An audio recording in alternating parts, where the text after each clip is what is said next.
Voilà, bonjour matin GSP. Bonjour à tous. Bonjour. On est mardi 15 février 2022. Je vous salue dans le nom puissant de Jésus. Bonjour chers propriétaires de Matin GSP. J'espère que vous me recevez bien. On est à la 31e session de l'année 2022. Bonjour maman Michel Brigitte Taille. Bonjour maman Marie-Flore Douga. Voilà. Bonjour à tous, au nom de Jésus. Je vous salue chaleureusement. Soyez bénis, j'espère que la connexion elle est fluide de votre côté. Alors on est mardi 15 février 2022. Et on est à la 31e session. Soyez richement bénis au nom de Jésus. Voilà. Alors connectez-vous. Et on va faire l'œuvre d'un évangéliste. On va partager la plateforme. Donc là, je vérifie juste un petit peu les commentaires. Voilà, donc on partage la plateforme. On veut bénir les nations. Gloire au Seigneur. On veut atteindre les nations, les extrémités de la terre avec l'évangile. Voilà, je commence à voir vos commentaires défiler. C'est bon signe pour moi. Shalom, maman Malila Jacquemin. Shalom, maman Sylvie Nonga. Soyez bénis au nom de Jésus. Soyez richement bénis. Que Dieu vous bénisse. Gloire à Dieu. Alors, la parole de vie que nous allons recevoir ce matin est intitulée Mûrir selon la vision. Mûrir selon la vision. Nous allons prier sans plus tarder. Nous allons nous recommander entre les mains de Dieu. Alléluia. Afin que le Seigneur bénisse ce moment, qu'il bénisse cette plateforme, dans le nom de Jésus. Seigneur, nous voulons te remercier pour ton amour, nous voulons te remercier pour ta fidélité, nous voulons te remercier, Seigneur, pour la force que tu nous donnes, Seigneur, de pouvoir nous réunir, nous retrouver ensemble avec persévérance, Seigneur, devant ton trône, alléluia, afin d'implorer ta grâce et de bénéficier de ta bonté, alléluia. Je prie que tu bénisses tous les propriétaires de Matin GSP qui se connectent en direct et ceux qui se connecteront en rediffusion, quel que soit le moment. Voilà. Alors, nous allons pour ça, donc, bonjour Papa Joao, bonjour Maman Huguette, ma pépé Thibaut. Voilà, bonjour à tous. Donc, nous allons, pour commencer, donc, lire dans le livre de Hébreux au chapitre 5, à partir du verset 11 jusqu'au verset 14. Voilà. Donc, Hébreux 11 jusqu'au verset 14. La Bible nous dit, nous avons beaucoup à dire là-dessus et des choses difficiles à expliquer parce que vous êtes devenus lents à comprendre et vous, en effet, qui depuis longtemps devriez être des maîtres, vous avez encore besoin qu'on vous enseigne les principes élémentaires des oracles de Dieu. Vous en êtes venus à avoir besoin de lait et non d'une nourriture solide. Or, quiconque en est au lait n'a pas l'expérience de la parole de justice, car il est un enfant. Mais la nourriture solide est pour les hommes faits, pour ceux dont le jugement est exercé par l'usage à discerner ce qui est bien et ce qui est mal. Voilà. Gloire au Seigneur. Donc, nous voyons dans la parole de Dieu que nous venons de lire, donc dans Hébreux 5 à partir du verset 11, jusqu'au verset 14, voilà, nous sommes dans Mûrir selon la vision. Mûrir selon la vision, c'est le titre de la parole de vie de ce matin. Mûrir selon la vision, voilà. Alors, ici, dans le livre de Hébreux, on nous parle de la nécessité de la maturité spirituelle. Donc la nécessité de grandir spirituellement afin de comprendre les voies de Dieu, afin de comprendre la pensée de Dieu et de se déployer pour exercer cette pensée, accomplir cette vision, rechercher cette vision, courir selon cette vision. Voilà. Alors, j'ai intitulé le titre « Mûrir selon la vision ». Pourquoi? Parce que nous sommes appelés à grandir. D'accord? Donc nous devons grandir spirituellement, donc comprendre les choses dans une vitesse qui correspond justement à notre marche avec le Seigneur, à notre intimité supposée, à l'intimité qu'on est supposé avoir avec le Seigneur. Depuis le temps que l'on a commencé à marcher avec le Seigneur, normalement, notre relation avec le Seigneur doit être approfondie, doit grandir, doit se développer, doit s'approfondir, voilà, au point de nous communiquer en fait une certaine maturité, une rapidité à comprendre les choses, voilà. Donc, à expliquer. Ce n'est pas que la personne qui doit expliquer a du mal à l'expliquer, mais c'est plutôt que ceux qui l'expliquent a plutôt du mal à être reçu. Donc c'est ça le problème que nous avons. Alors on nous dit ici que vous êtes devenu lent à comprendre. C'est-à-dire que il fut un temps où vous étiez peut-être rapide à comprendre, vous compreniez avec une vitesse normale, une vitesse, on va dire, naturelle, mais au lieu d'évoluer dans le sens au niveau de la vitesse de compréhension, donc plus comprendre et plus vite comprendre au fur et à mesure du temps, eh bien non, au plus le temps avance, eh bien les Hébreux, ils avaient du mal, donc ils ralentissaient en fait dans leur vitesse de compréhension. Ils sont devenus lents à comprendre. Ça sous-estime que il fut un temps où ils n'étaient pas lents à comprendre, ils étaient à un bon niveau de compréhension, mais là ils sont devenus lents à comprendre. Et alors, la Bible nous dit encore, vous en effet qui depuis longtemps devriez être des maîtres, vous avez encore besoin qu'on vous enseigne les principes élémentaires des oracles de Dieu. Donc en fait, la vision que le Seigneur nous enseigne, la vision que le Seigneur nous communique, c'est une vision normalement qui doit être reçue, qui doit être comprise. Et parce qu'on la reçoit, parce qu'on la comprend, eh bien on doit s'adapter à cette vision-là. Donc quelque part, il faut mûrir dans la vision, dans le sens que comment tu gères la vision, comme hier on a vu avec sérieux, tu la gères avec implication et tu t'orientes aussi par rapport à ce que dit Dieu. Voilà. Ok. Et alors, on nous dit, vous avez encore besoin qu'on vous enseigne les principes élémentaires des oracles de Dieu. Vous en êtes venus à avoir besoin de lait et non d'une nourriture solide. Donc, en fait, l'apôtre Paul évalue la maturité spirituelle des Hébreux et il leur fait comprendre qu'ils ne sont pas là où ils doivent être en ce moment en termes de développement, en termes de rapidité de compréhension des oracles de l'Éternel. Eux, ils avaient encore besoin de lait, ils avaient encore besoin ils n'avaient pas forcément besoin d'une nourriture solide, mais ils avaient besoin des choses basiques. Vous savez, lorsqu'un bébé vient de naître, il ne peut pas directement passer à la viande. Il doit commencer par une bonne période où il boit principalement du lait, il se nourrit de lait. Et c'est comme ça que ici, dans le livre de Hébreux, on nous dit, ben oui, vous en êtes venus avoir besoin de lait et non d'une nourriture solide. Voilà, ok. Donc, or, quiconque en est au lait n'a pas l'expérience de la parole de justice. Donc, avoir l'expérience de la parole de justice, c'est-à-dire expérimenter pour soi-même ce qu'est la parole de Dieu et alors l'implémenter dans sa vie. Voilà, la comprendre pour la mettre aussitôt en pratique. Ok.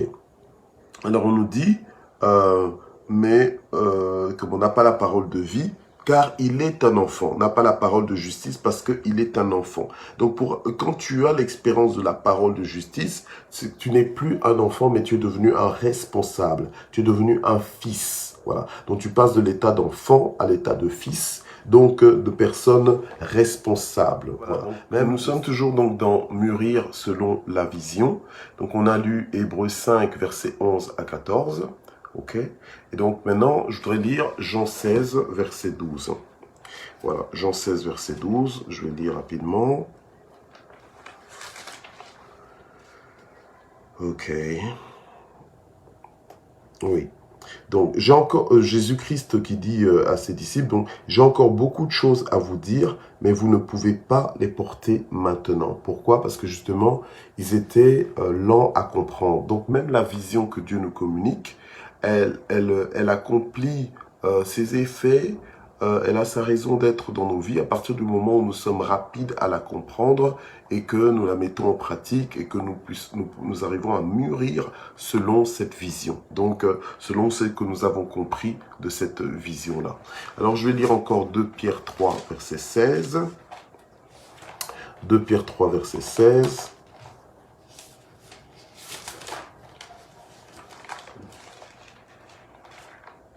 Voilà.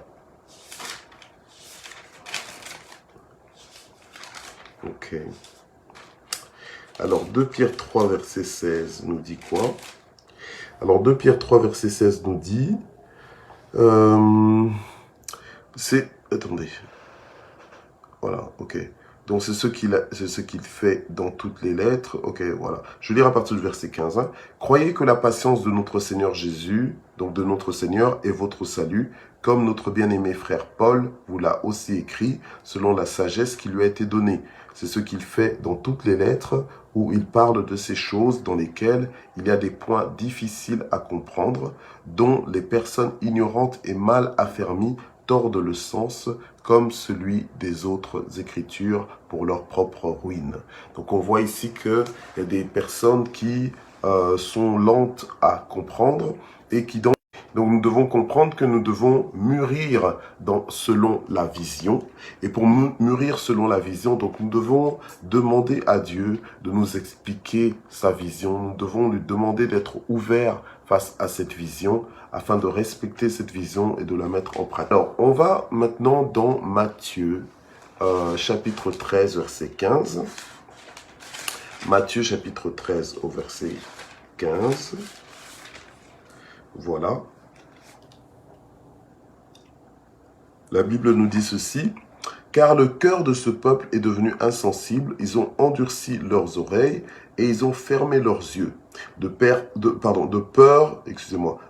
qu'ils ne voient de leurs yeux et qu'ils n'entendent de leurs oreilles et qu'ils ne comprennent de leur cœur et qu'ils ne se convertissent et que je ne les guérisse. Mais heureux sont vos yeux parce qu'ils voient et vos oreilles parce qu'elles entendent. » Voilà.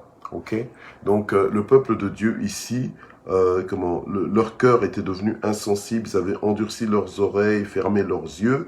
Et bien justement, quand on mûrit selon la vision, il faut prier pour que nos yeux soient ouverts, pour que nos cœurs soient ouverts à la vision, pour que l'on puisse poursuivre justement la vision pour pouvoir l'exécuter, pour pouvoir la vivre. Voilà. Alors, je vais encore une fois dans Marc 8. À partir du verset 17. Alors, on va dans Marc 8, à partir du verset 17.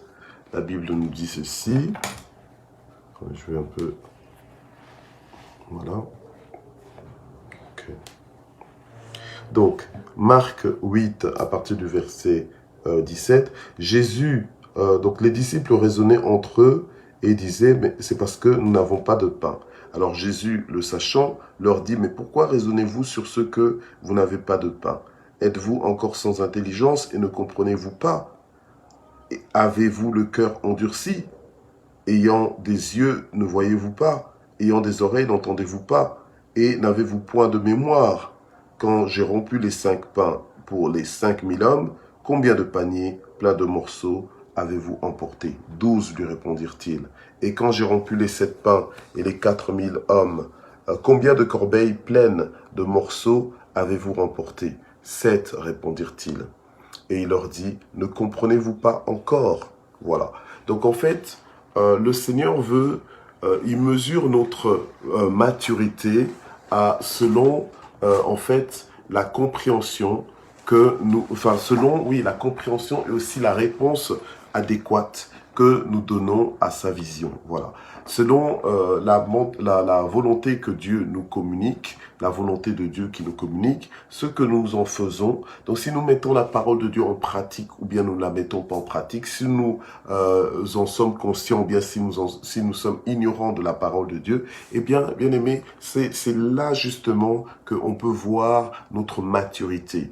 On voit la maturité de quelqu'un en Christ par la mise en pratique de la parole de Dieu, la mise en pratique de façon inconditionnelle. C'est là qu'on voit réellement que telle personne a grandi, que telle personne a été éprouvée, que telle personne est mûre selon la vision de Dieu. Donc devenons des hommes et des femmes mûrs selon la vision de Dieu. Et quand le peuple ne comprend pas encore, le problème n'est pas dans la révélation, mais le problème c'est souvent le cœur même de la personne qui écoute. Et la parole de Dieu nous parle des états de cœur. Donc c'est pour ça que nous devons vraiment prier pour que nos cœurs soient vraiment réceptifs à la parole de Dieu et que nous puissions y répondre favorablement, que nous puissions être souples par rapport à ce que Dieu est en train de faire, que nous puissions vraiment entrer dans le mouvement de Dieu. Voilà. Ok, donc je pense que je vais terminer là, mais je vais profiter de l'occasion pour justement prier pour nous tous, pour que l'on puisse mûrir selon la vision que Dieu nous a donnée. Donc que l'on puisse comprendre cela, que l'on puisse adhérer à cela, que l'on puisse respecter aussi cette vision dans le nom puissant de Jésus. Père, nous te prions en ce moment pour que tu puisses nous venir en aide, que tu nous fortifies, que tu nous aides à mûrir selon ta vision, que tu nous aides vraiment à grandir en toi, que tu nous aides, ô Éternel, notre Dieu, alléluia, à comprendre rapidement les choses que tu nous annonces et les choses que tu nous montres pour ta gloire au nom puissant de Jésus. Je prie, Seigneur, pour que tu bénisses chaque propriétaire de matin GSP. Je prie pour que tu nous donnes la maturité spirituelle, pour que l'on soit rapide pour mettre en pratique ta parole. Alléluia, au nom de Jésus, que l'on te serve sans compromis dans le nom puissant de Jésus-Christ. Je prie pour tous les fardeaux maintenant. Seigneur, c'est toi qui as dit, venez à moi, vous tous qui êtes fatigués et chargés, je vous donnerai du repos. Je prie pour que tu donnes du repos à chacun, que tu interviennes dans la vie de chacun, que tu fasses du bien à ton peuple, Seigneur notre Dieu, dans le nom puissant de Jésus. Alléluia. Je prie pour la paix dans les foyers, la paix dans le ménage, dans le nom puissant de Jésus. Nous voulons aussi prendre le temps de prier pour maman Marie-Josée Jacquemin, qui a perdu sa tendre maman, sa tendre mère. Nous voulons prier vraiment parce que c'est hier à 8 heures du matin qu'elle a perdu sa maman et donc nous voulons prier pour elle. Nous voulons prier pour maman Malila Yengo, qui est la fille de maman Marie-Josée Jacquemin. Nous voulons prier pour maman Olivia Flamand, qui est aussi la petite fille de maman Marie-Josée Jacquemin. Donc il y a un deuil dans la famille et nous voulons vraiment prier pour que le Seigneur étende sa main, que le Seigneur puisse vraiment fortifier, que le Seigneur puisse vraiment consoler en profondeur, que le deuil se passe dans la paix. Au nom puissant de Jésus. Seigneur, nous prions pour la famille de maman Marie-Josée Jacquemin, la famille de prêtres comme la famille élargie. Je prie pour que tu puisses les consoler à la nouvelle de l'annonce du décès de la grand-mère. Console-les, fortifie-les, sèche leurs larmes, Seigneur. Fais-leur du bien au nom puissant de Jésus-Christ. Amen. Et nous voulons aussi remercier le Seigneur. Nous voulons remercier le Seigneur pour sa bonté, sa fidélité. Nous voulons vraiment lui rendre grâce. Seigneur notre Dieu, nous voulons terminer ce matin GSP en te remerciant pour ta bonté, pour ta fidélité, pour ton soutien, ton assistance en tout temps, dans le nom puissant de Jésus. Merci parce que tu es encore à l'œuvre, tu es toujours à l'œuvre. Que la gloire monte vers toi. Au nom puissant de Jésus. Amen. Voilà, bien-aimés, je vais vous laisser. Que Dieu vous bénisse. Merci de vous être connectés. Mais vraiment que Dieu se souvienne de vous.